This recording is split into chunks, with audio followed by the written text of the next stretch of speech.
It's time for Milberger's Gardening South Texas, live from Milberger's Landscaping and Nursery at 1604 in Bulverde Road. During the next 2 hours, our experts will help you with your gardening questions when you call 210-308-8867. That's 210-308-8867. Or come by Milberger's during the show and have your question answered in person. And now it's time for Milberger's Gardening South Texas on 9:30 a.m. The Answer. Good afternoon. Welcome back to Milberger's Gardening South Texas on 9:30 a.m. The Answer. Alex Escobar here with Dr. Calvin Finch and Mark Peterson. Give us a call at 210-308-8867, 210-308-8867. And if you haven't realized, it is daylight savings. It just passed, so it is currently 12 o'clock. Spring forward. Time has moved forward. 9/11. Yes. 9/11, not according to your analog clocks. It is 12. Yes. So if you haven't switched any of your clocks that don't switch automatically, I had to switch my watch right before the show happened because it was still showing 11 o'clock. Oh, really? Yes. You don't have a fancy smartwatch? No. A young man like you? I thought you got all the gizmos gags and doodads. No, I don't. Yeah, well, if you got a $40,000 watch like the DHS director did, they don't wear it. Yeah, don't wear it out there on the filming. Well, you know, gosh, it's just there's so much here new plants that I know. I just had to walk around before the show started just to see everything. We have a lot of color out there. Mm-hmm. I broke down and got some more pentas. I couldn't resist them. I got a couple of flats. They're wonderful for in the shade, and they can take. In fact, they do better if they get a 1 to 2 hours of pretty intensive sun, and then the rest of the day is shade. But they're pink, white, and red. All three colors are very showy. So that there's a big selection here of those. And then I broke down in how many, Mark, you mentioned that there was there's 12, eight different peppers that are available as transplants. It's a little early, but hey, get them. Well, you can. You know, the weather has been weird, so you might as well get them in. David mentioned that yesterday. Yes. That he was thinking about 3 to 4 weeks ahead of schedule. And I'm like, I don't know about 3 to 4 weeks, but yeah, it does seem to be moving right along. Spring is sprung. Well, I couldn't resist getting the banana peppers because they're not always easy to find. And, No.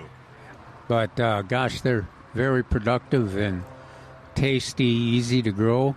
And then the jalapenos, of course, there's a couple of different kinds of Yeah, there's a couple different kinds of jalapenos, a couple different kinds of serranos. There's a Tabasco.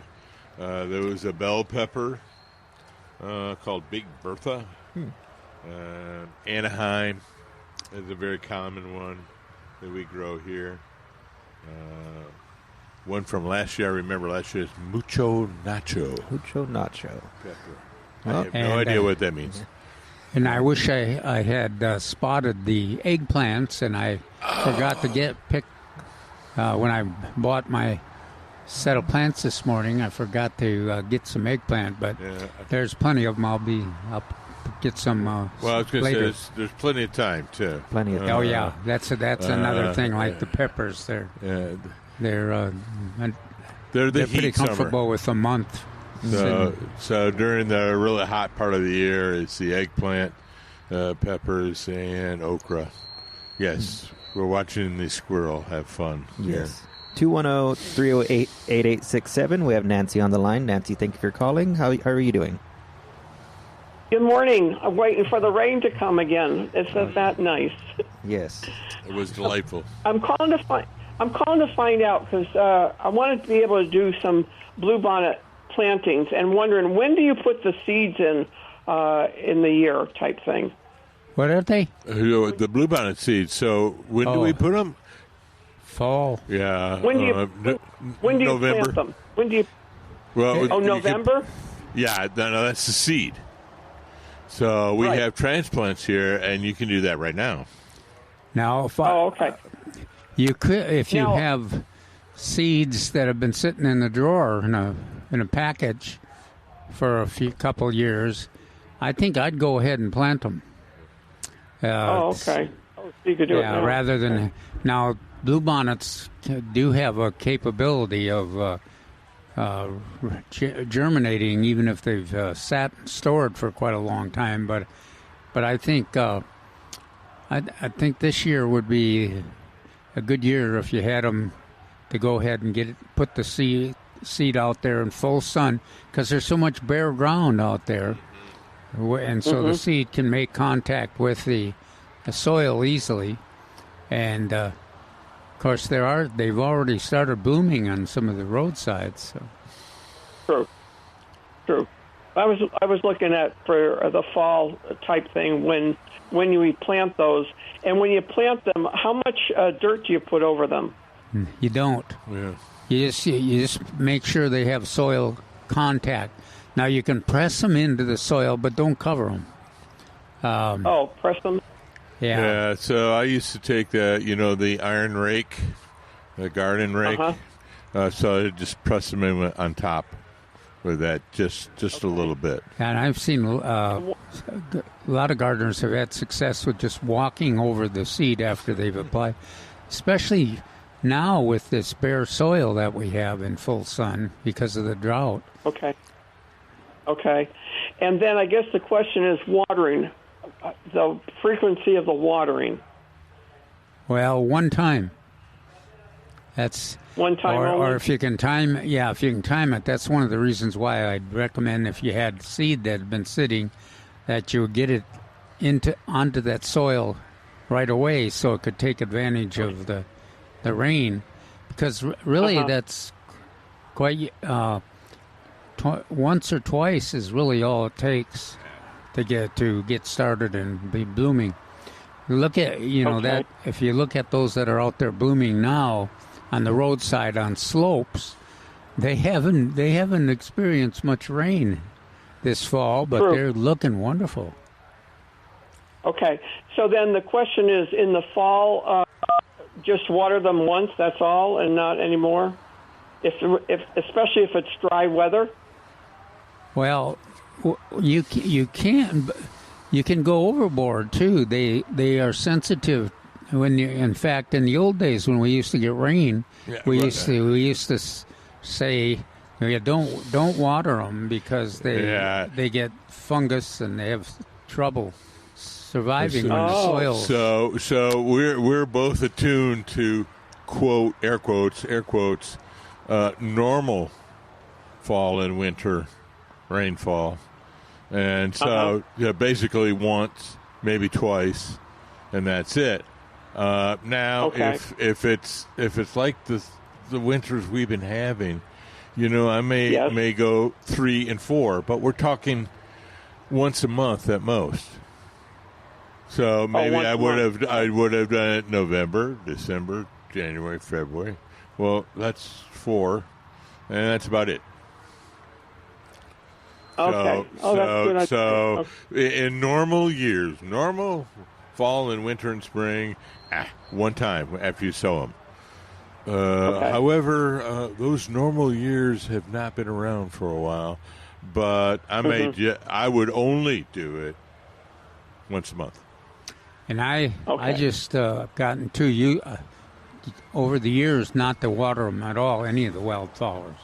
So I haven't, even these few years, I haven't watered any, and I've had some pretty good success with coreopsis and bee balm and some of those that we've talked about.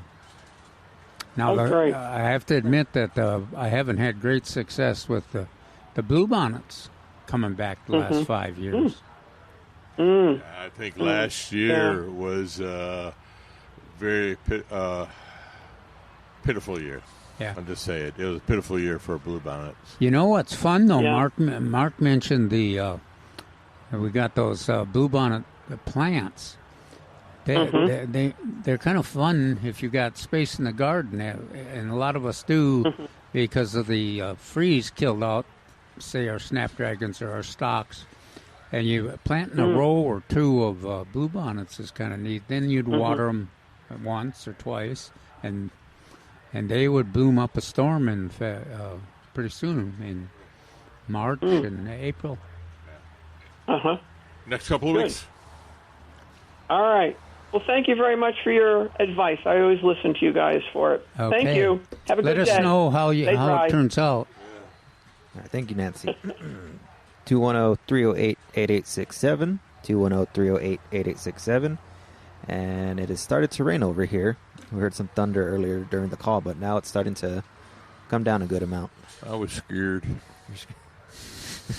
You must have good eyesight, Alex. Yeah, I know. I'm like, really?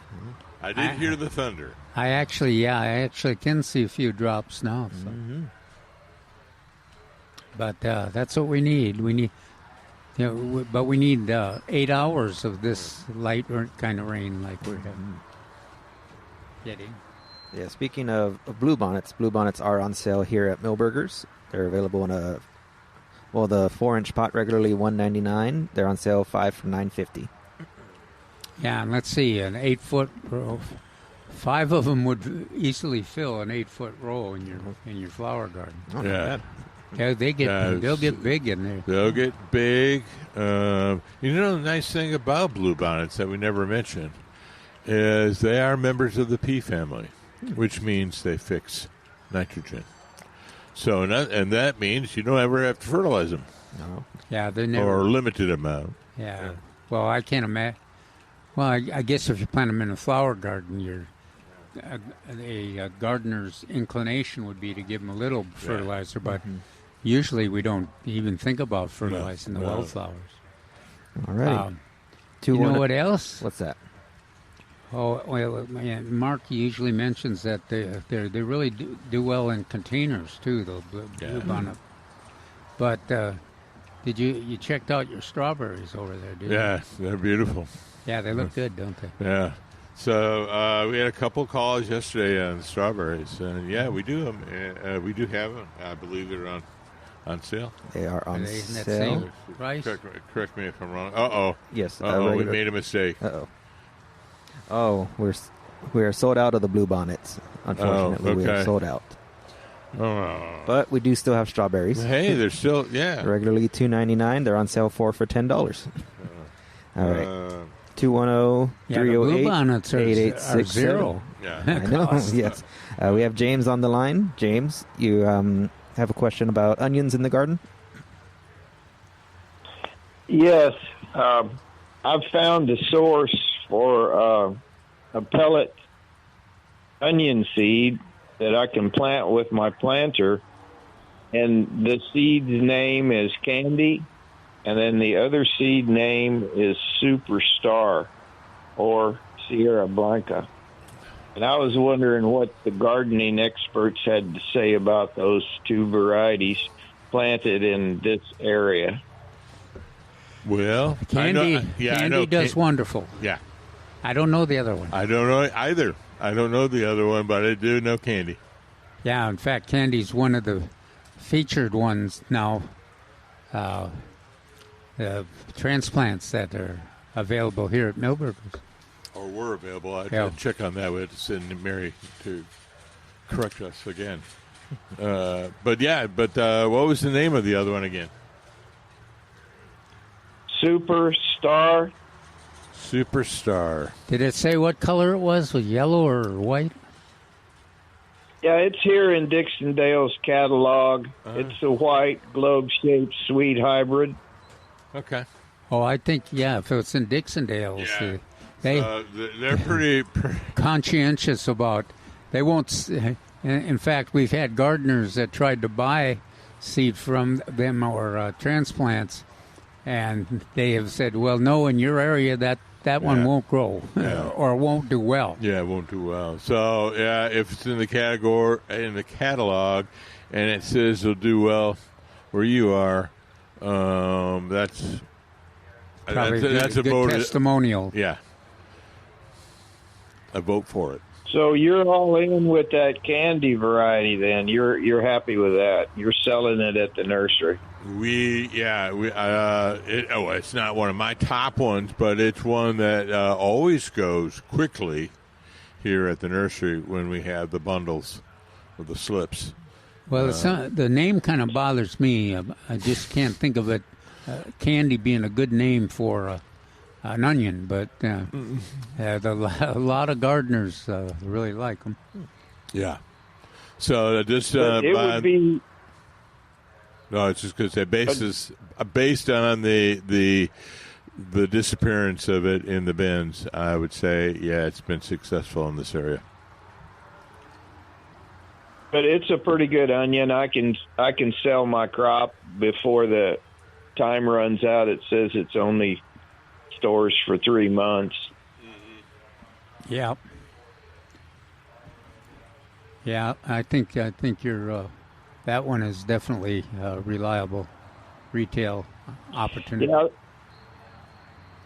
I found the seed, and it's a pellet seed, and the pellet seeds will work in my cedar, and that's the reason I'm asking. I usually grow the 10-15s, but I can't get them in pellets.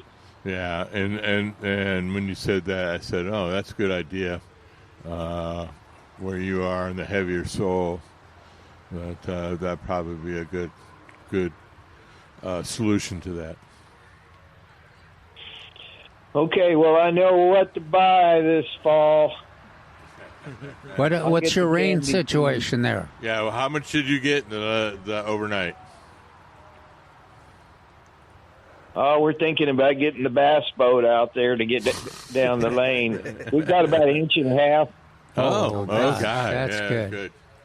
Wow. I think we got, we got another 3/10 this morning, and another rain this morning, and I'm hearing thunder, and we might get another rain soon. It's definitely needed.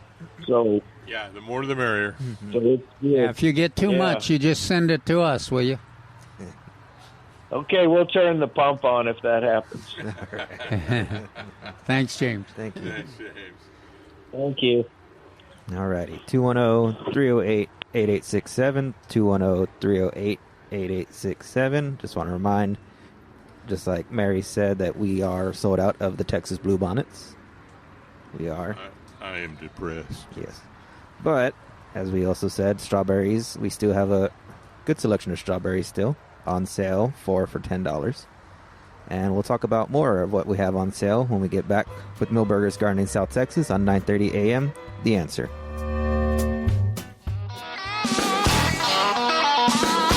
Welcome back to Millburgers Gardening South Texas on 9:30 a.m. The Answer. Give us a call at 210-308-8867. 210-308-8867. If you are out there and if it's raining, please be careful while driving. We're talking about some stuff we had for sale here at Millburgers. What's up, Calvin?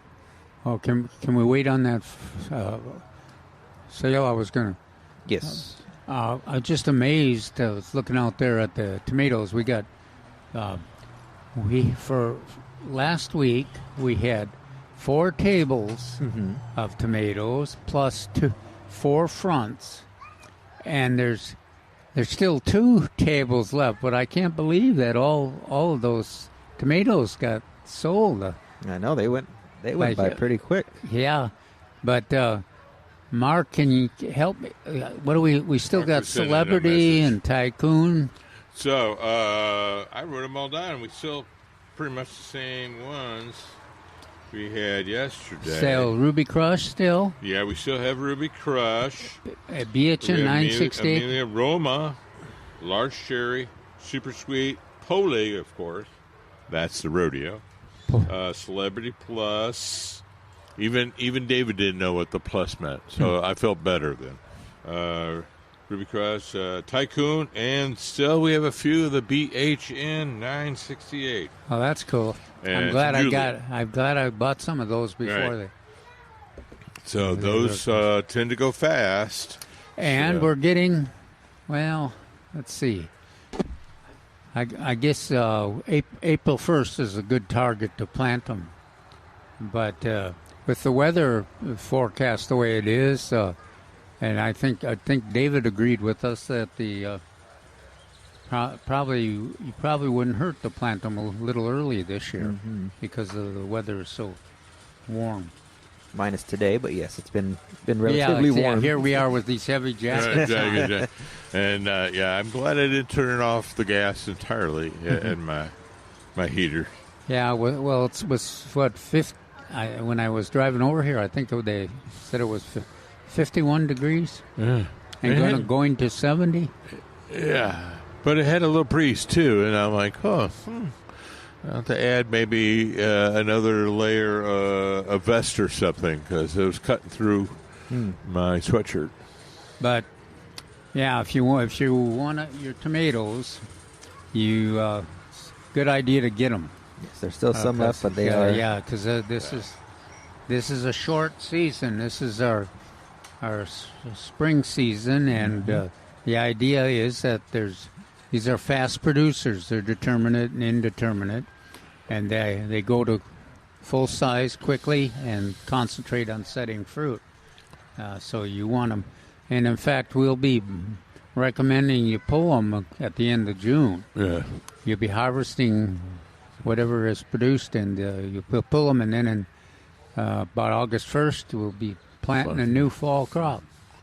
It's always hard for some people, especially if they have several different types of cherry tomatoes, because they tend to last a little bit longer in the summertime. And then I have a tendency, and I think you do too, Mark, to be less insistent that you should pull those. Yeah, like Ruby Crush is just hard to pass. Yeah, I think the Ruby Crush I had lasted until 1st of September or something like that, and then finally gave up the ghost. Yeah. But it lasts a long time. But that's hard for a gardener to pull up a still producing plant. Well, I can argue logically and say it's full of spider mites. It's going to die, but it's still producing fruit. And I can't argue with that. But, yeah, and my experience, some of our best producers and our rodeo tomatoes have more resistance to spider mites than some of the other ones. And Ruby Crush has been one that has done well. BHN 968. Now, last year was a little slow to get into production, right?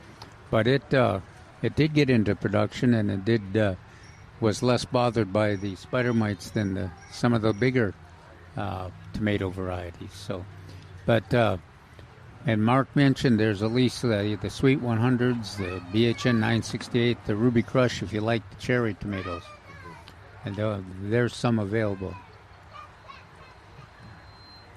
I was wondering, we haven't mentioned much about those wave petunias, but I was looking over there at that intense dark red. Is that how would you describe that? Is that a red, Mark, or is that a blood red? Blood red, I would probably say, or a dark scarlet. But blood red's pretty good. And they get a little a little different growth habit than what you're probably used to on petunias. The intense color of the flowers, and they have they kind of spread and lay low compared to a lot of petunias that kind of mound up. Mm-hmm. They're great in containers and hanging baskets. Yeah, that's my favorite for those. But a lot of colors here. Let's see, white and blood red, and some pink. There should be some navy blue ones in there, or a purple. A few. Is that? Oh, yeah, I can see a couple purples. Yeah. So they're good ones. But those are the predominant colors. Okay.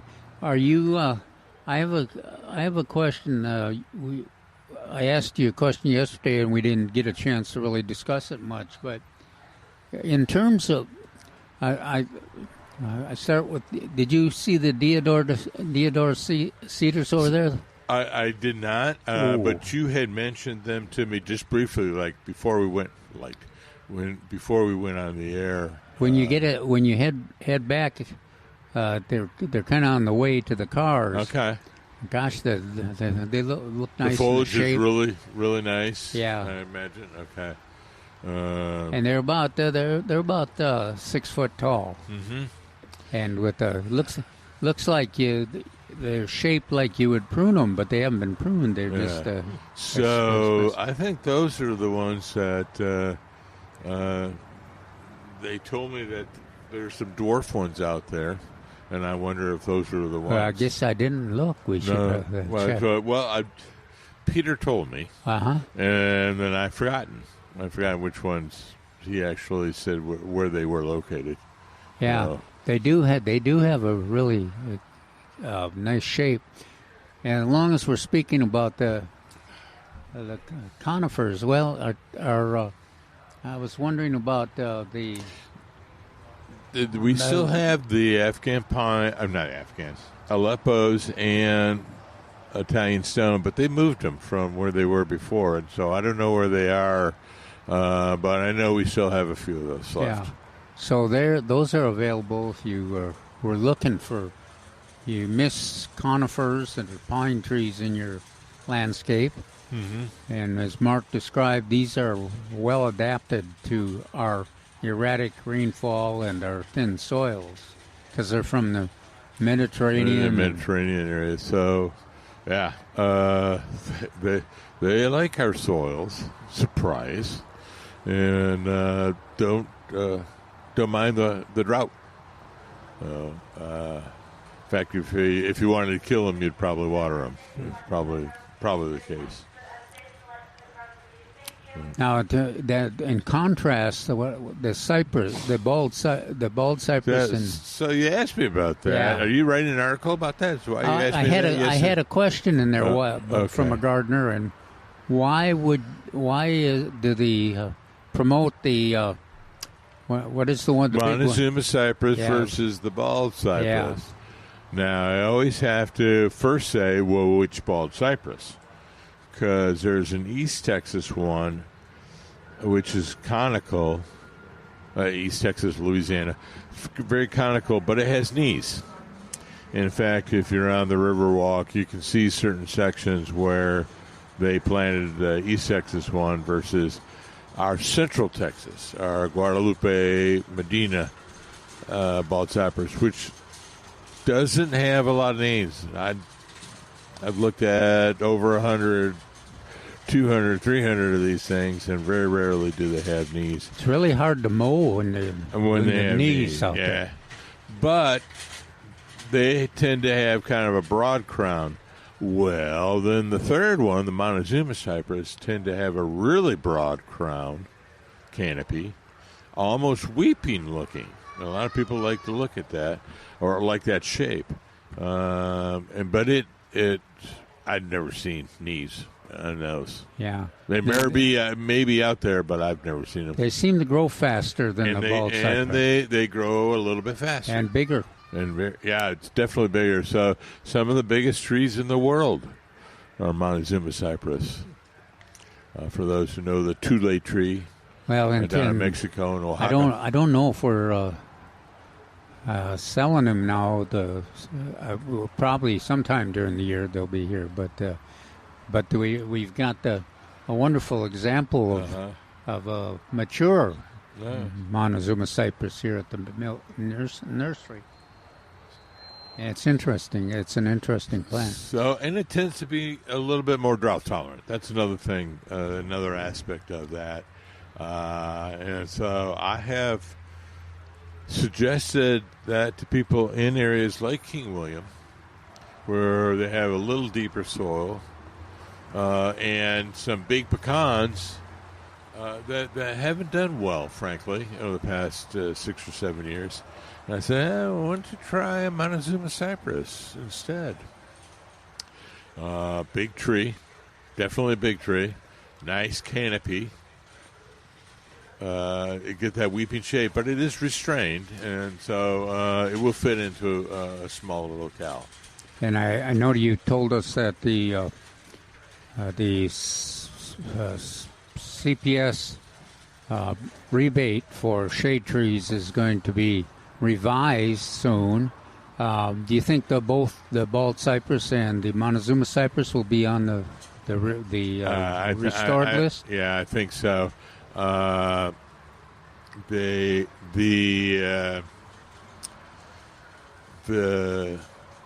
course, CPS Energy has the Green Shade rebate program, but they're also the lead agency on the brand new poster, which is kind of a combination effort on that. And so we revamped it and emphasized some smaller trees, more West Texas trees. But I think the Montezuma cypress is going to be on there. I'm pretty sure. Okay, and we'll have to. I sit on the committee, but I can't always remember what trees are going to be on the new poster. Something like it's going to be 31 trees. How many? 31 trees, 31 different species that we are going to promote. That's a little that we fit on the poster. That's kind of amazing. Yeah, that's a little. Seems like a little less than that was in the previous list. Are we have 33 on the previous. Are those citrus trees still on there? Yeah. So that's just it. There's two different things going. So that's the poster, and that's the trees that the committee says that we should have. But in order to see what's currently eligible for the Green Shade program, they need to go to the website and look up Green Shade rebate, CPS Energy. And then they can see the list there. Yeah. And what Calvin's talking about is a few years ago they put the citrus as a permitted tree. And I had my doubts. I still have my doubts. But, I've seen some really, on the south side, some really big citrus, some really big grapefruit, and some really big oranges, Satsuma in particular. So... Yeah, gosh, and what an attractive plant for the backyard here in the San Antonio area, Central Texas area. So, and you kind of get challenged as you go into the hill country on keeping them going. But our fellow columnist talked about. Neil talked about citrus in his article. Meyer Lemon, yeah. Yeah, Meyer Lemon. Well, I had a little problem with Neil. For those of you, I kind of teased it yesterday. I said, look in yesterday's paper, Saturday's paper, and look for the mistake that Neil made. So he had a writer ask about his azaleas were dying. And his canis, and Neil's probably said correctly, it's probably a soil problem. And then he goes on to say, if you're going to try azaleas again, have the soil tested.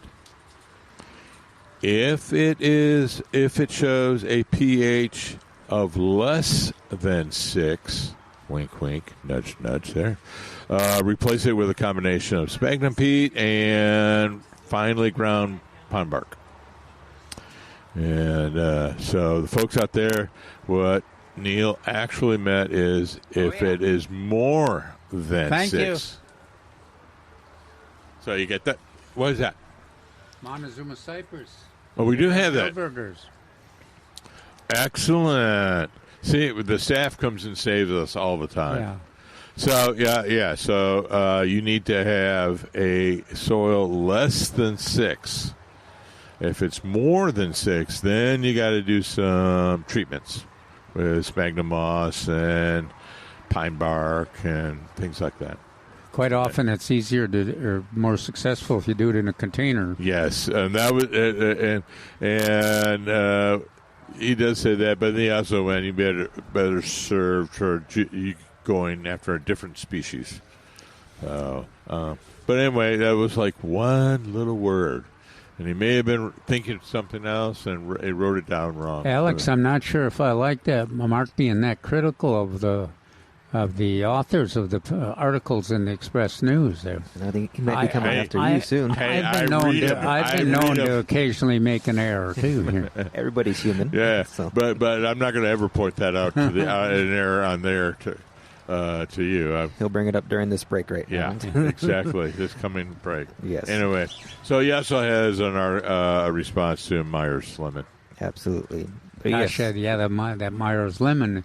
If you can protect it from the cold, what a nice, pleasant, very productive, very attractive plant. And remember, both Calvin and I say large pot, large pot, large plot. If you think it's large enough, it's probably not. Alrighty then. Well, 210-308-8867. We're going to be right back with Millburgers Gardening, South Texas on 9:30 a.m. The Answer.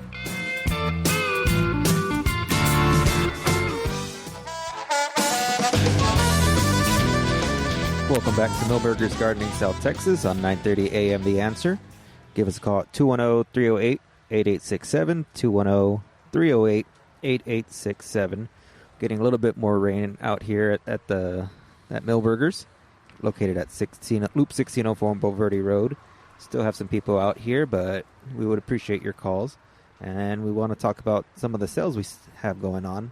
Like we mentioned earlier, bluebonnets are sold out, so they are not available. We do have, from my knowledge, we have foxtail ferns on sale. Regularly $12.99. They're on sale $8.88 or 3 for $25. Strawberries, as we mentioned, are on sale as well. We still have a good selection. Regularly $2.99, on sale 4 for $10. We have marigolds on sale 4 for $5. Regularly $1.79. Begonias, I know we were talking about them earlier. Begonias are on sale as well, 4 for $5. Aztec grass, regularly $8.99. They're on sale for $5.88. Is that yesterday we had a good discussion about treating the heading off the sandbur and some of the other grassy weeds for the summer. Is that the Dimension products still on sale? Yes, it is. He's getting to it there on your list, but Yes, that's real important, I think, right now. So if you haven't done it, you really need to get after that with pre-emergent, particularly those areas which suffer from sandburs and crabgrass. Now that we've had we're getting a little rain. You show some of those bare ground areas we talked about when we were talking about the bluebonnets and wildflowers are going to have within a week they're going to have they'll have a lot of summer weeds coming up, and including the rescue grass and the bluegrass. The annual bluegrass will be coming up, and then so you've been not worried about the weeds. No, they'll be they're waiting for you. They're holding war councils even as we speak, ready to invade all those bare areas. But yes, the pre-emergence herbicide, high-yield weed and grass stopper with dimension control, regularly $24.99, on sale 2 for $40. Yeah, it's a pretty good size. Yeah, it's a good product, and it does well on the broadleaf and the grassy weeds. So it's approximately 10-pound bag. But there's a lot, and there's a lot of other products, Crew and Barricade. So generally, we recommend that you look at the labels and pick the one that best meets your needs because of the weeds that it controls, and then also it does a good job of the letting you know how it should be applied and what you expect from it in terms of controls. Some of them would work better in some situations than others. The Crew is nice because it also contains a broadleaf pre-emergent. The Dimension and the Barricade focus more, although not exclusively, focus more on the grassy weeds. You know what is I've noticed is the I know the henbit and the chickweed is up, but But the one about the mattress. What is the the bindweed or the bed straw? Bed straw. Yeah, no, that is going to be. You'll be seeing that everywhere after the rest of this rain. We're gonna to collect some and give some to you. Appreciate Alex. it. What? Saw some lightning right now. Wait for it. No, that's fairly close. Yeah. We had a lightning, Yes. so we're waiting for the thunder. But we're still on the air. So Anyway, that's good. yeah. So you'd never experienced this in your life, is to have some bed straw. Bed straw. Yeah, a bundle of it. It's kind of a satisfying weed because you can rake it. Rake it, and you can rake it in big bundles. Yeah, it'll be covering about 80 square feet, 100 square feet of the side of your lawn, and then you get your rake out and rake it, and you end up with a bundle of about 2 foot by 2 foot. So it's an interesting plant for sure. Very interesting. To finish off some of the sales we have geraniums on sale, regularly $9.99. Beautiful. On sale, 3 for $24.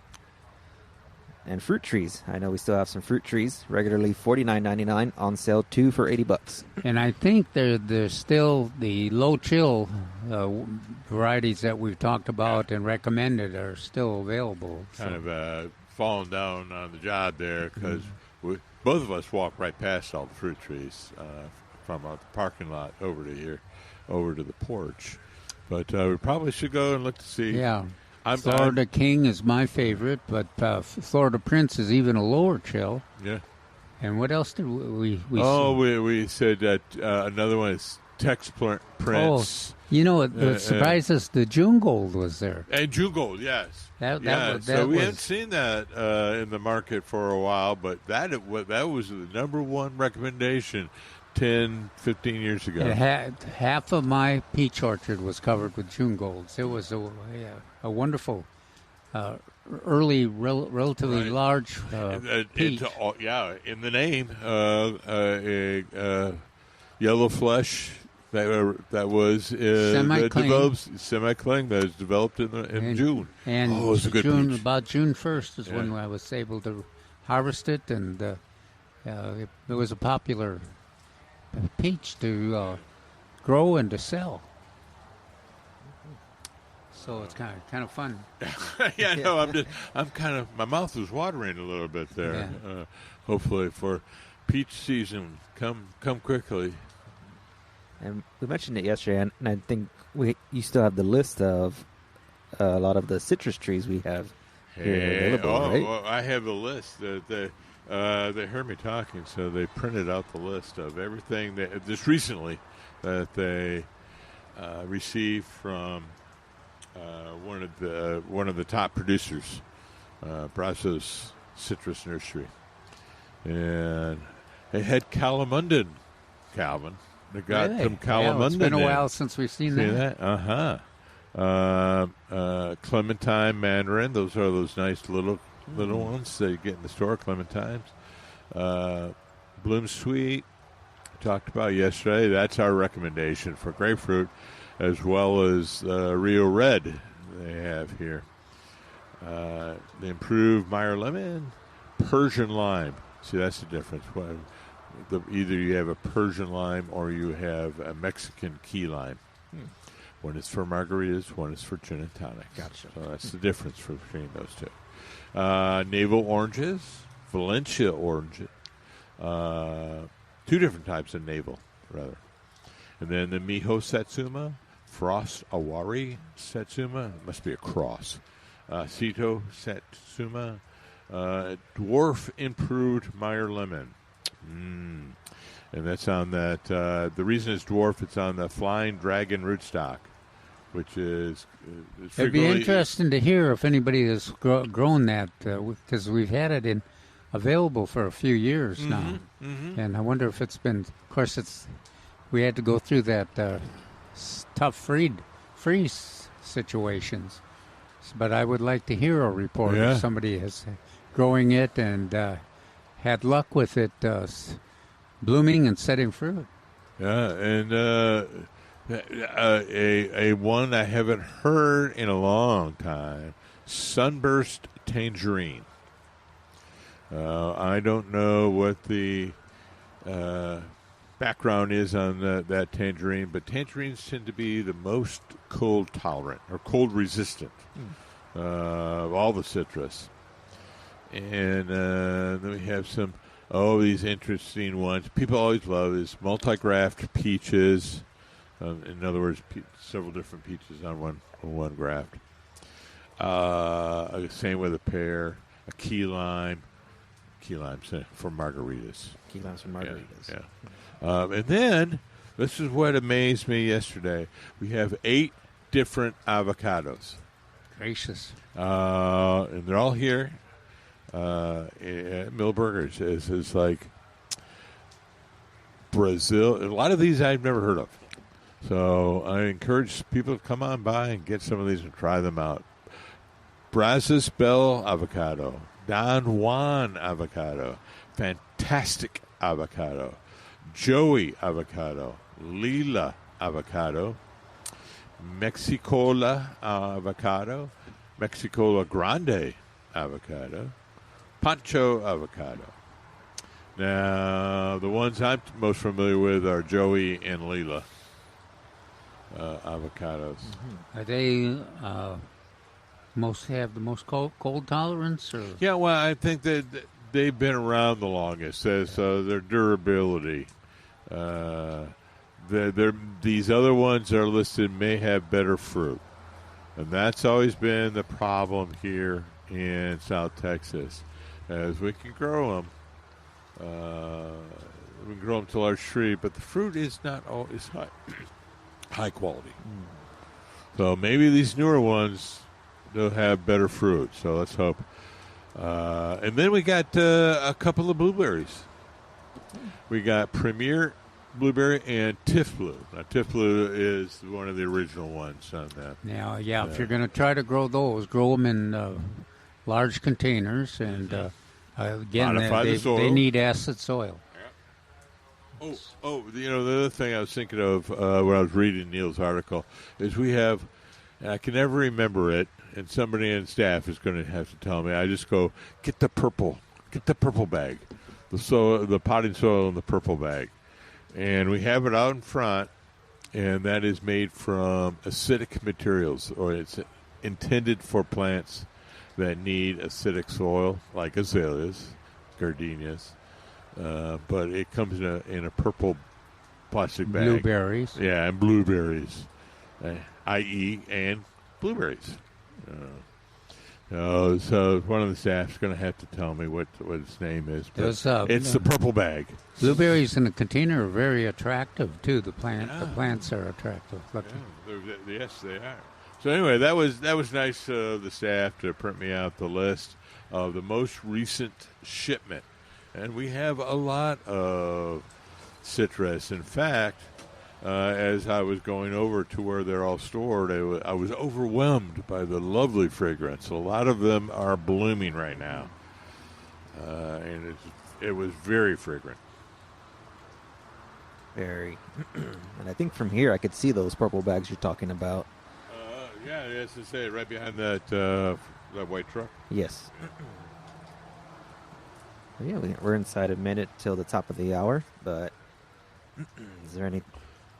If we want to remind everybody that the article in the Express News yesterday, and I believe if you get the Sunday paper at some of the Valero and some of the other stores, that you also get the articles, but it covers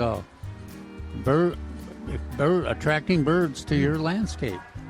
What you can do if you have some favorite bird species, and it covers water, feeding, and plants. Very nice. So it's an interesting article. We'll be right back.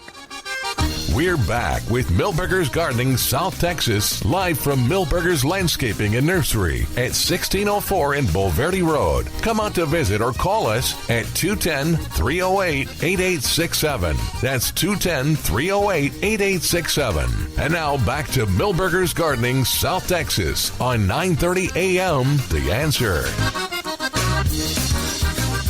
Welcome back to the second hour of Millburgers Gardening South Texas on 9:30 a.m. The Answer. Alex Escobar with Dr. Calvin Finch and Mark Peterson. Give us a call at 210-308-8867, 210-308-8867. The rain's continuing coming down, and it looks like it's coming down a little bit heavier than when he started. But we still have a lot of people out here enjoying all the beautiful plants and flowers and trees that we have here at Millburgers. Yeah. And then I mentioned the article, and one of the points that the article made is talk about the 4 classes, monarch and milkweed classes that are offered. And the first one is here at Millburgers on the 21st. It's pretty much full. And then the second one is on the 28th of March over in the Education Resource Center. There's also a class in Floresville and a class in New Braunfels.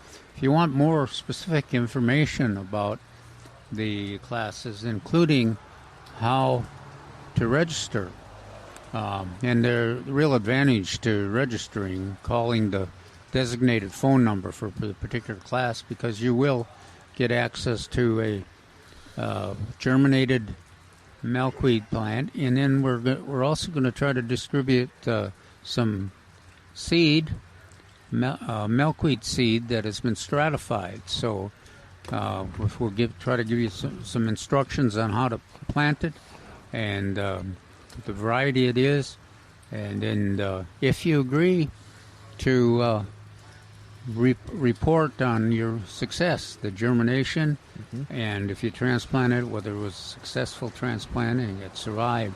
Because that's what we're all about with these classes. We're attempting to expand the availability of milkweed so that the monarchs can increase their population and reverse that trend towards lesser butterflies. And so if you want more information, get the article in the Express News from Saturday, or also you can get quite a bit of information from the Millburgers website, including the numbers to call for the whichever class you're most interested in. Yes, I think from what we talked about yesterday, there was a mix-up or confusion on the number for the Floresville class, because the number I have, it's 573-282-8953. I'm not sure. Is that what it... No, that's not. That was the wrong one. Yes. So the one in the article should be the correct number, I believe. Correct. Where is it? 830... Yeah, it's 830... 299-0069. And that is to sign up for the class. Yeah, there you go. That's right. That's right, Calvin. Very good. And that number is for the class on Thursday, April 23rd. That's an evening class. Yeah, the other classes are on Saturday mornings. Yes. So check that out. They start at different times. The New Braunfels at 9:30, the one here at Millburgers at 10:30, and the one at the Education Resource Center at 10 o'clock in the morning. And I know I've asked maybe a couple of weeks back, maybe some people may not know, but what is a stratified? I was just going to ask that. Thank you, Alex, for reading in my mind. Explain a little bit about what stratification is. Well, and wildflower seeds and lots of seeds that are produced in nature for survival of the plant. They have a chemistry that keeps them from germinating until the conditions are right so that they can survive. And so the milkweed has a tendency to want to go through some cool weather, and then it'll germinate later. And so that's kind of, and milkweed, in fact, takes several years for it to mature. So that's another issue. And so stratification, what you do there is you deal with that chemistry. In the case of milkweed, the stratification involves use them, rinse them off with sterile water, and then put them in the refrigeration for 45 days, and then you plant them. Right. Yeah. So when I was in school, we went from anywhere from 30 to 90 days, or maybe even longer. But that was our stratification period. We usually sucked at 45 days. That as well. Yeah, and we have our team has put together as seeded 7 different varieties of milkweed, and then we're going to for the first time we're going to try to make available this stratified seed. Everybody that pre-registers for one of the classes will get a germinated container seed, and then they'll also get a small packet of seeds with some instructions on recommending how to plant them, and hopefully they can plant them directly into their landscape. And we want to increase that percentage of milkweed seeds that survive and mature, so that the monarchs have access to laying their eggs on them. Between Mark and I, we got... Yeah, I know. We're butchering the language. Sorry, Daniel Webster. But anyhow, so get the column if you want more information in the Express News, or go to the Millburgers website, and there should be the phone numbers to call for the specific classes, whichever one you want to register for. Yes. I was going to test your memory. They're all free, of course. There were 7 different species. Can you name them all? Oh. Yes, I believe I can. Okay. Showy. Yeah. Green. Yeah. Swamp. Butterfly weed. Antelope horn. Tropical milkweed. And zizoti. Yeah, you got them all. Yeah. So, we've dealt with them for several years, and so hopefully we remember them. A lot of people are amazed at the amount of different milkweed. Yeah, and every area has some of those that we mentioned, like the showy and the swamp, the butterfly weed, have a very wide range, but some of the others, the zizoti and antelope horn, are a little more restricted to this area, around this area. But we'll talk a little bit about that in the class, too, where they are native. And now the tropical milkweed is one that's kind of controversial. But, part of it, the controversy is that it is the most popular to the milkweeds in terms of them laying their eggs. And it also is the most attractive to gardeners. Also the easiest to transplant. The longest flowering period. Yeah, that's one of the problems, is that some native plant advocates and butterfly naturalists suggest that it encourages the monarchs to not migrate when they should towards Mexico City. Rather than head down to their wintering grounds, they'll have a tendency to linger and lay some eggs. And so you say, well, what's the problem with that? The problem is that if they linger, then they get caught in bad weather. With the new moths and caterpillar butterflies get caught in bad weather, and so they don't survive. And the parents, when they lay new eggs, they die too. So you lose the old generation, and you have the potential to lose the new generation too, if they linger longer in a migration site than they should. So that's an issue. There's a lot to learn.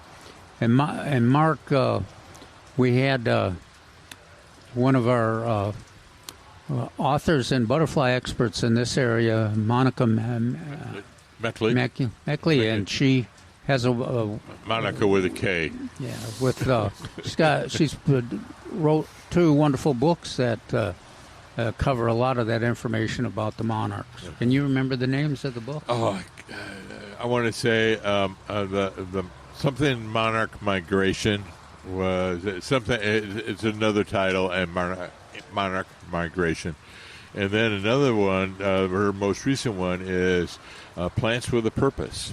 20 plants you should have in your garden. And they are not only attractive, but they either have medicinal purposes or culinary purposes. Or provide nectar to butterflies. Yeah. So they have a multi-purpose, and she selected 20 plants that you should be in your garden. And so that was a really interesting book. That was a page-turner. I really like that. Well, and her book about the migration also brings up some of the controversial issues that are involved. There's disagreement about how the monarch and why the population is declining, and what is the best thing to do to increase the population. Now and some of those researchers, they're so altruistic and just love each other all the time and never disagree. Ha! Of course, he's making a joke there. There's a lot of disagreement on what the best route is to enhance the monarch population. But I thought it was that her book was even-handed on that and very honest about the different theories and different histories on the discovery of actual the overwintering of the monarchs. It's surprising now. We all know it. It's on the mountains of Oaxaca, northwest of Mexico City. But for a long time, people didn't know where they all went. They knew they migrated somewhere, but they didn't know where it was.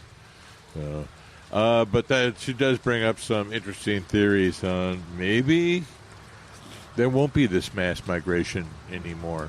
Maybe they'll be much more localized or different resting areas. There's an introduced family in the West Coast that doesn't go all the way down to Oaxaca, and in Florida.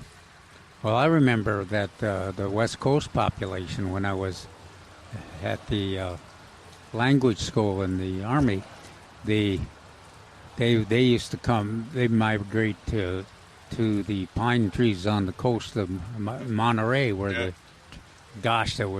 was just very interesting and attractive. But that population has diminished too.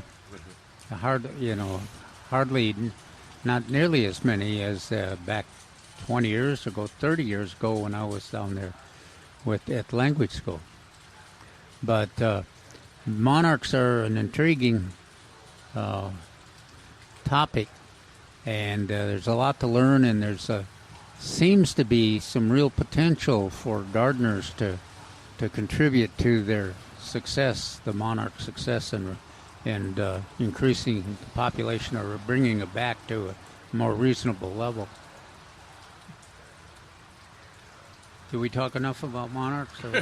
Alex? Did we bore you, Alex? No, it was a good discussion. And I know we only touched. I feel like we didn't touch too much on your article about the birds and I guess, what can we grow and plant to attract certain birds in your yard?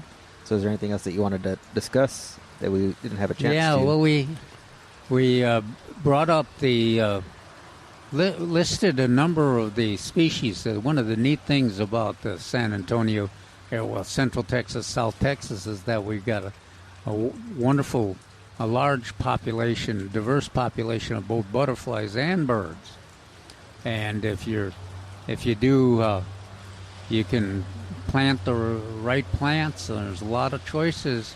You'll do a lot to attract those bird species in for observation. And also, it's also helps if you're willing to, or you want to bring them in with water. Mm-hmm. Water has been a key these last few years because of the erratic rainfall we had. So if you've got bird baths and recirculating mechanisms in your bird baths, you'll really bring in some bird species for observation. And then there's also a lot of different seeds that you can provide. And we talked, I think yesterday we talked a little bit about suet too. That's if you want to bring in, a lot of people feed the sunflower seed and other seeds, but there's a real opportunity to bring in the insect-eating birds. Not all birds eat just seeds. What other food source we can provide? Well, insects. One way to do it is to suet.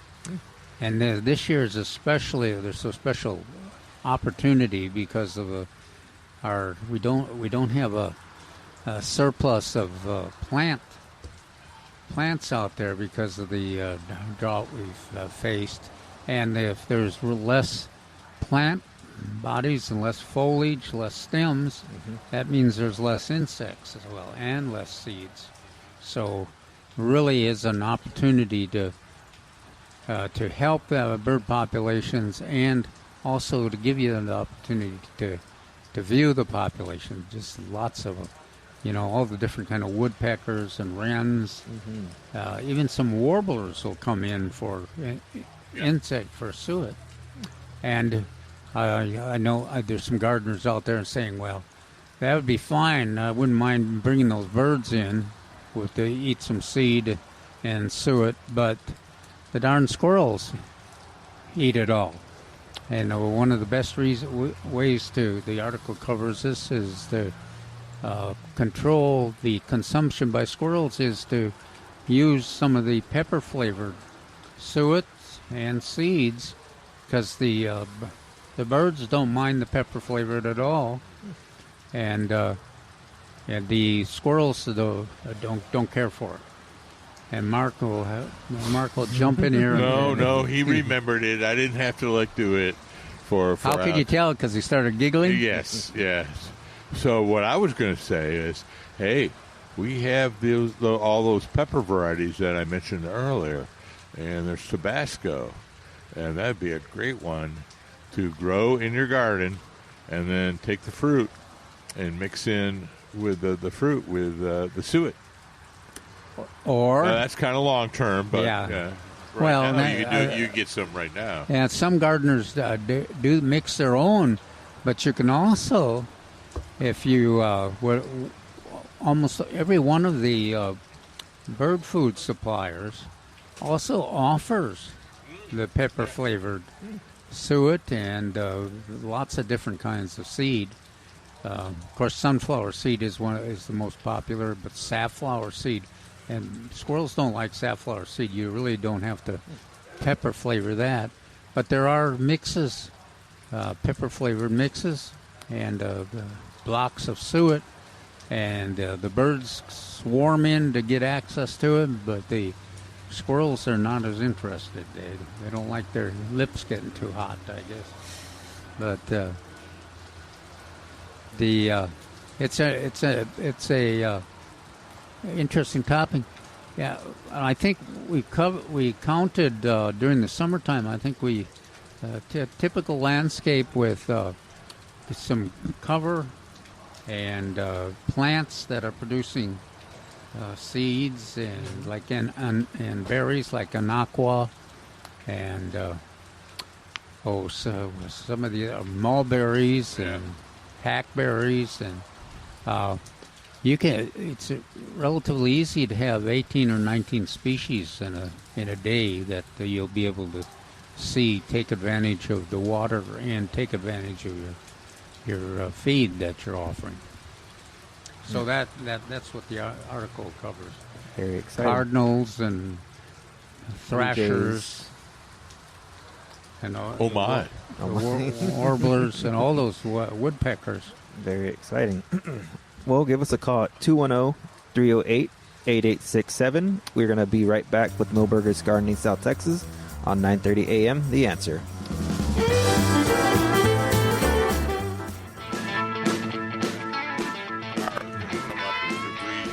Welcome back to Milberger's Gardening South Texas on 9:30 a.m. The Answer. Alex Escobar with Dr. Calvin Finch and Mark Peterson. Give us a call at 210-308-8867, 210-308-8867. So during the break, I went and checked on that purple product in the purple bag. Yes. It's called Coast of Maine. Coast of Maine.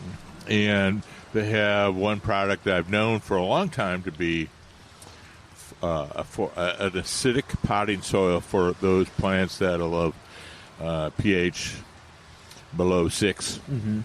And then I discovered they had like three other bags and products. So you may have to ask the Milberger staff which one is the best for whatever planting you're going to do. But for a long time, they just had one product and it was in a purple bag, but now they have 4 other products. You know, ask the staff which one is best. Yes.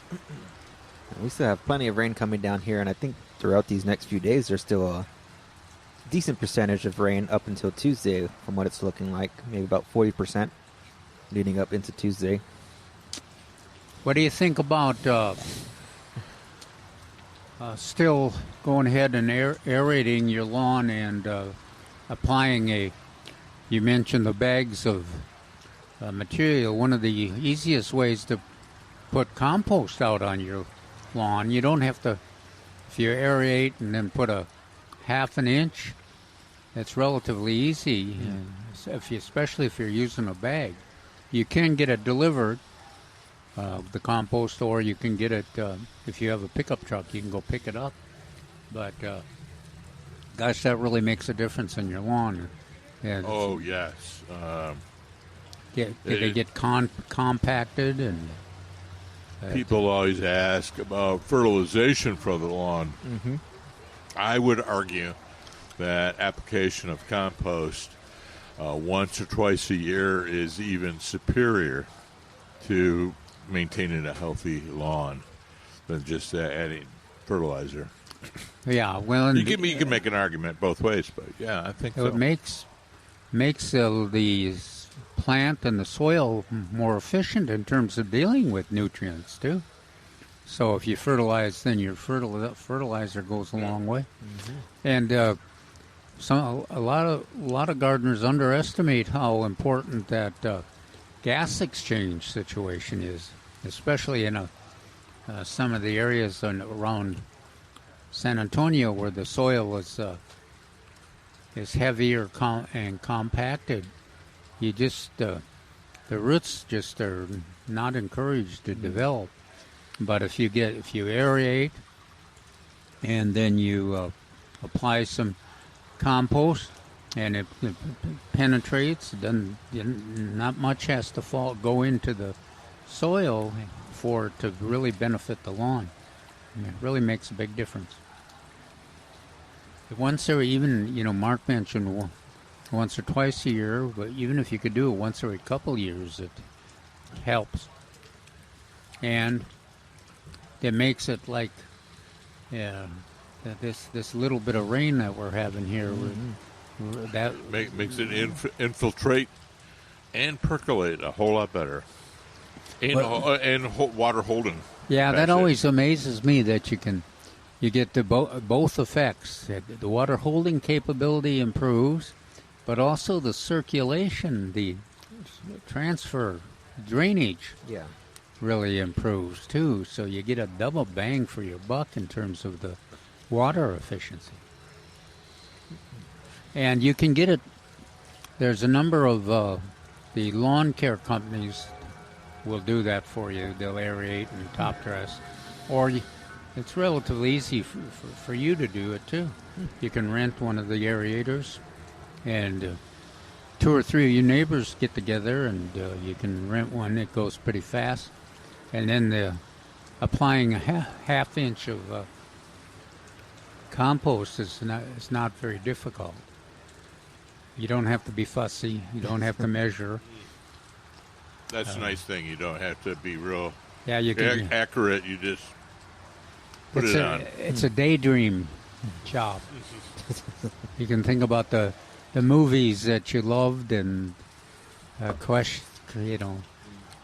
about that Spurs game. Yeah, wow, that's true. Anyway, yeah, or the 12 Spurs games that they've won lately. Mm-hmm. Yeah, gracious, they've been on a roll. Yes, 210-308-8867, 210-308-8867. Just a couple of items that we didn't get to mention yet today. African butterfly iris. They are on sale, regularly $8.99, on sale for $6.88. It's one of my favorites. A lot of people want foundation hedge, like evergreens or yopons or something like that. I'm like, there's no requirement. You don't have to have a foundation planting. But you know what a good one is one of these African irises, butterfly iris or bicolor iris. They're both dietes species. They're excellent. They're nice and full. You don't have to ever trim them or anything like that. What amazes me is that the irises have started to bloom. Mm-hmm. Yeah, we all the irises that you and I like. Yeah, gosh, the versions of blue. There's so many versions of blue and white, cemetery iris, and you talk about a drought-tolerant, tough plant. That easy to plant too. You don't have to plant it very deep. You just plant it on the surface. They'll put up with terrible soil as long as it's not soggy. Well, in fact, some of the iris varieties will deal with soggy soil even, but most of those we're familiar with will prefer a well-drained soil. But they'll survive in almost anything. And another thing is that the deer usually don't eat it. They just don't even eat the flowers, as far as I can tell. I've never seen them eat them, and they don't eat the stems. So iris are a wonderful plant. I think we have the rhizomes available here too. Certain times of the year we have more than others, but I think we have a few left. And when you plant them, you plant so that the rhizome is even with the top of the soil. Boy, is that an advantage, not having to dig in our 6 inches deep in our soil. You just dig 2 inches deep and put it in there, and that's another one. We talked about the bluebonnets. You water it once or twice. Yeah. Iris are kind of the same way. You just they can put up with almost any kind of dry situation, and so you water them when you plant them, and you usually don't have to do any watering after that. One we didn't mention yesterday. We have a Majesty Palm. What? Majesty Palm. Palm? Palm. Palm? Palm. Palm. Palm. Palm. Oh no, he's catching it. Uh-oh. Yeah. I'll blame it on the weather. But. Well, there's a palm. That's an apple. Palm. And there's a palm. Yes. Or Midwesternese. Where's that? I don't see it. It must be on yours, not on mine. And I talked about it on the commercial too, but well, I don't always listen to you on the commercials. You hear enough about me on the show, so. So what is it again? So what kind of palm? Majesty Palm. Majesty. It's I'm not familiar with that one. It's a. Did you just make that up, Alex? I did not. I think you did. It's I an think you did. indoor plant. Ah, okay. So it thrives in bright, indirect light. It grows about to 5 to 10 feet indoors. Non-toxic, so it's safe for pets. Yeah, that's always important. Yes. For a lot of these tropical plants, sago being the most well-known one, it produces these little red chestnut size, the female does, seeds. They're extremely toxic, and but they're so attractive to so many puppies. Eat those, so you don't ever want to have a problem with that. That's about the only one that I think a lot of gardeners have a tendency to overstate the threat. But there are at least the sago is one you can watch out for. But the pets, dogs and cats, seem to be smarter than humans. When they get sick or if something tastes terrible, they don't usually eat anymore. They don't go back for seconds. Yeah. Excuse me. So I don't worry a lot about that, but I just want to make everybody aware of that. Excuse me. We should do another. That's a good idea to do another article on that. We did one a few years ago that attracted a lot of attention. Actually, I asked you to write an article for the Garden Style San Antonio a long time ago. Did I do it? Yeah. Oh, yeah, good. it's still on there. So, by the way, I was going to mention that there's a lot of interesting articles on a lot of the topics we talk about on the Garden Style SanAntonio.com. That's the SAWS Garden Style. San Antonio Water System. Yeah. San Antonio Water System website for all things gardening and planting, maintenance, and choices and design.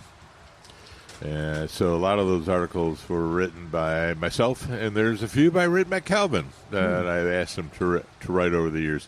One of them happened to be plants in the landscape that might pose a problem for pets. And in fact, I conferred with my veterinarian, and he's the one that went through all the list and brought it to my attention that some gardeners had a tendency to overreact. Overreact to plants, and not have much confidence in their pets that they weren't going to devour something that was not healthy for them. But one of them, and I believe it was the sago palm. One of them had more potential than the others to be a threat. We'll have to check that out. Yeah, I did encourage everybody to go to the website. What was the website? GardenStyleSanAntonio.com. And you just look at articles, and you can use the little question mark thing and ask for Calvin Finch, and he should be on there, or anonymous, or how else did I describe you? Brilliant. No. Looks like Robert Redford. No. An expert or something expert. All right. 210-308-8867. 210-308-8867. We're going to take one more break. We're going to be right back with Milberger's Gardening South Texas on 9:30 a.m. The Answer.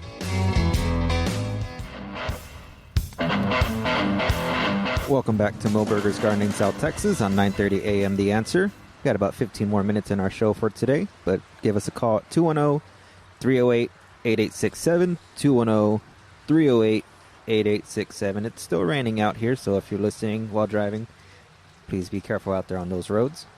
It's been raining, I think, this whole show, and as we mentioned right before we came back from break, the wind's picking up. It's a chilly day today. It is. Mm-hmm.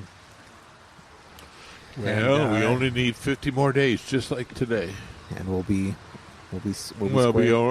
halfway caught up. Halfway out of the drought. Yeah. Well, I think I discussed this in the article, but we were talking about the crossing over from the winter into the spring, and one of the indications is that the soil is warm enough for us to plant the potted up tomatoes. Mm-hmm. The zinnias that folks that grew zinnias as a cut flower source or as a pollinator source last fall, those seeds have dropped off, and they're coming up, they're germinating. And another plant that's now I treasure those zinnias, so I never pull them like a weed or anything, but Yeah. another plant that the birds love is the sunflowers. Now, but you really don't dare to leave the sunflowers every place that they sprout, because they'll take over the whole landscape. But one of the neatest things is if you can have a patch of sunflowers, an area, just kind of designate an area, maybe move it every year. It's got to be in full sun. And the first year you deposit some seed, or you get some seed from a neighbor that's has some sunflowers, or out in a vacant lot, and put it out there. And what it usually attracts are the goldfinches. You get the lesser goldfinches that stay here all year, and they're the smaller one, and there are also the American goldfinches that are here now for the winter, and they're a little larger, but during the winter time they're not much color. In the summertime they're full of color, but they're up north. But the lesser goldfinch stay here, and they are really colorful, and they attracted to the water and also to the bird seed. Now, I think this year that they're having, I've seen more of them around the bird feeders than I have in past years. Usually they rely on the old stands of sunflower, that are still up with the dead flowers and the hanging down. Yeah. Seeds are. But seeds are more available. There's not much available now. So if you, it's a good idea if you want to try feeding the birds and you want a cause. It might be worth it to consider providing some seed for the lesser goldfinches, and of course the water too they need. But the seed, of course, they just like the cardinals and the blue jays, they love the sunflower seed. But the one thing that you can plant, that you can feed them, that they seem to be the only thing that eats it, is at least in my landscape, as far as I can tell, is the thistle. Oh yeah, thistle seed. Yeah, it's available at your usually bird food. It's tossed out. It's on the ground a lot of times. You see the thistle on the ground. Yeah. Well, except if you want to discourage other feeders like the squirrels and things, so or the doves. Yeah. You generally put the thistle in one of the seed a column.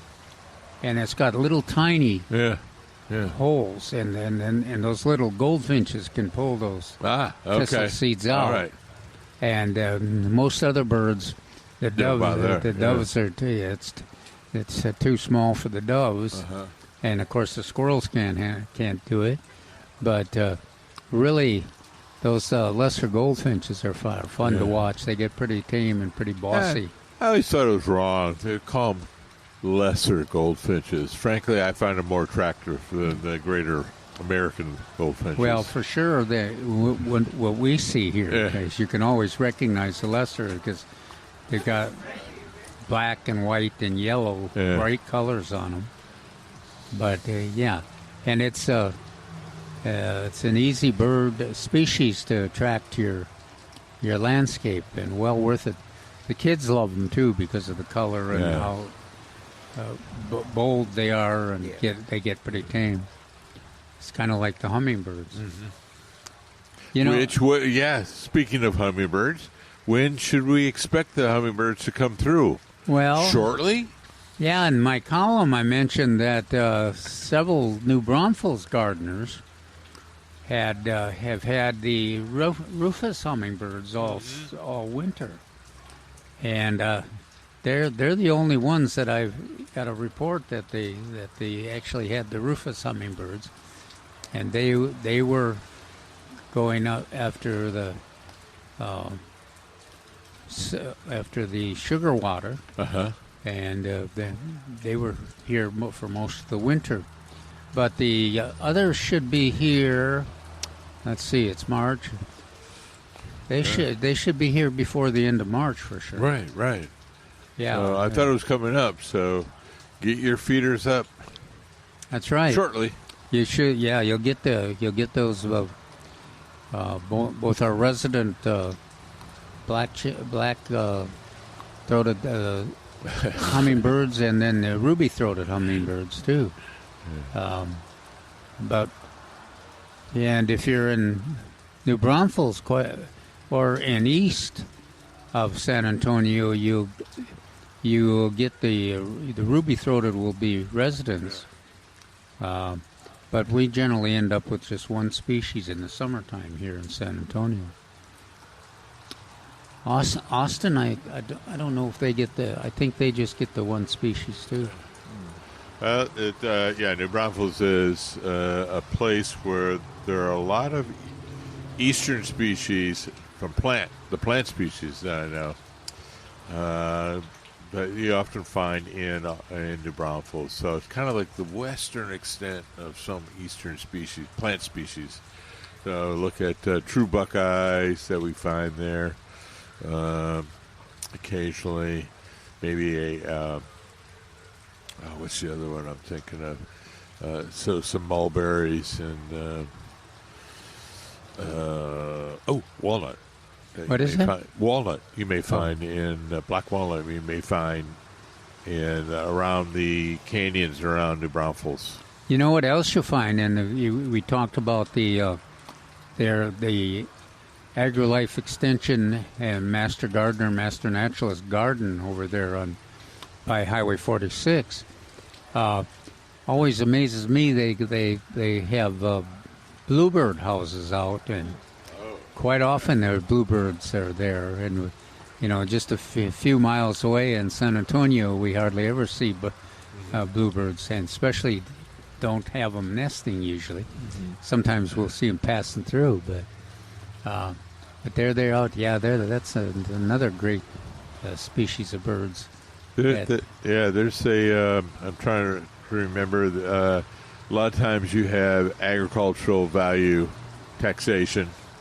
You never exempt. A lot of people call it ag exempt. No, you're never exempt from taxes. That's right. You always have a valuation, but you also have this wildlife valuation that you can get. It's allowed under state code. Some people have done bluebirds as their target species for this wildlife valuation, and you can do it on 10 acres or less. Sometimes just an acre or so, you can declare yourself a wildlife under wildlife valuation. But they've done bluebirds, but it was in Kendall County, adjacent to Comal County, in that area. But you have to. It's a strict code of management objectives and plan. You have to update your plan every year. Elaborate process on the birdhouses. Yeah, it has dimensions and everything. It has to be a certain size. Opening has to be a certain size, no bigger, no less. It is really interesting. But bluebird management. Gosh, yeah, they're an attractive, interesting species. I was trying to think of one of the Now, you know, we talk about our purple martins always having trouble with starlings and English sparrows, but the bluebirds have some trouble with some competing species too. So that's always a case that you have to expect. Nature is pretty complex sometimes. But, yeah, and then sometimes it's brutal. It favors one species over another, no matter how much we like one species or another. Well, it just reminds us of Lulu and the monarch caterpillars and the wasps. Yeah, I mean, it's almost like a story. Yeah, Lulu and the monarch larva caterpillars. Yeah, all these caterpillars. It was wonderful. There's, what did she see, like 10 or 11, and a day later they're all consumed as the kids watch, consumed by the wasp. As the red-brown wasps come by and pick up the caterpillars for food for their young. That's a circle of life. I feel the Lion King coming on. We're inside 3-4 minutes left in our show for today. Yeah, Alex has to be so serious over No. here. So I'm like, well, somebody's got to maintain that Well, control. Anything that y'all want to Mark, touch remind base us if do we have time to Mark to remind us of that book on the landscaping that's available here at Millburgers. Oh yeah, by Greg Grant. By Greg Grant and Miss Roger Holmes. Is that correct? Okay, because I promised myself I would remember the second author. Oh, and we found out yesterday that Greg Grant is now Dr. Grant. All right, congratulations, Greg. So it's an excellent book. It's one of my favorite books for homeowners. It's Texas Landscaping, and it has 48 ideas on how to do 48 ideas of different landscapes for your home.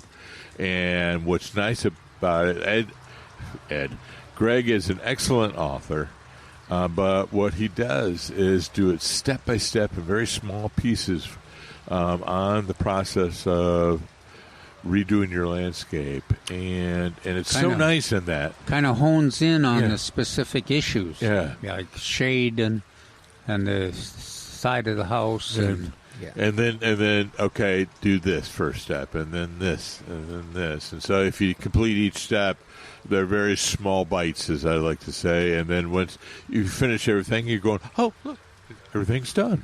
And that's so significant, is because one of the things that we've experienced through the years is that gardeners, like they get a new property or they get kind of overwhelmed by the challenges of improving the landscape. Where Greg says, all right, just do it bite at a time. Yeah. So that's available here near the cashiers is Texas Landscaping. There's one other word in there I can't remember, but Texas Landscaping by Greg Grant, Dr. Greg Grant, and Roger Holmes. Very nice, and it's available here, right there by the register, you said? Right by the cashier, yep. It's an excellent book. They have it prominently displayed, and I can't say enough about it. That's an excellent book for landscaping, on the landscaping process for your home. I'm surprised it stayed raining this whole show. I know. That's good, and I think it's kind of it's kind of dying down. Yeah, dying down a little bit. But we have chance of rain throughout the next. Well, I guess couple of days. I guess we can.